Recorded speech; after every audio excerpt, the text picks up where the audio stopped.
একটা বিষয় আমাকে খুব মর্মাহত করেছে ভীষণভাবে। রাজশাহী ইউনিভার্সিটির এক শিক্ষক তিনি বলেছেন যে বেগম রোকেয়া ছিলেন কাফের এবং মুরতাদ। এত ব্যথিত হয়েছি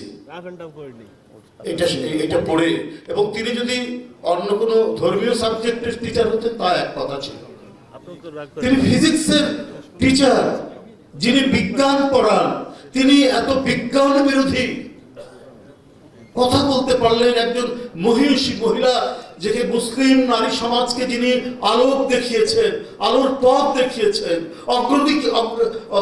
অগ্রগতির দিকে ধাবিত করেছেন, তার সম্পর্কে ফিজিক্সের একজন শিক্ষক একথা বললেন কি করে?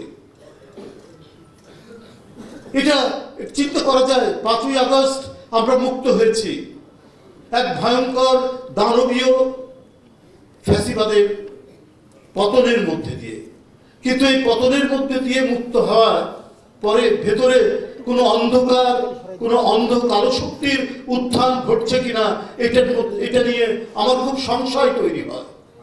না হলে এই ধরনের এক মহিষী মহিলা আজকে এদেশের সমস্ত মানুষ, জনগোষ্ঠী এবং পৃথিবীর যারা বাংলাদেশের ইতিহাস চর্চা করেন, বাংলাদেশ নিয়ে যারা ইতিহাস পড়েছেন, যাকে একটা আলোক পত্রিকা হিসেবে, যাকে একটা বাতিঘর হিসেবে দেখে, এই এক সময়ের এই পশ্চাৎপদ আমাদের নারী সমাজকে যিনি শিক্ষায় এবং ক্ষমতায়নের প্রথম যিনি পথপ্রদর্শক, তাকে ফিজিক্সের একজন শিক্ষক বলছেন কাফের মুরতাদ।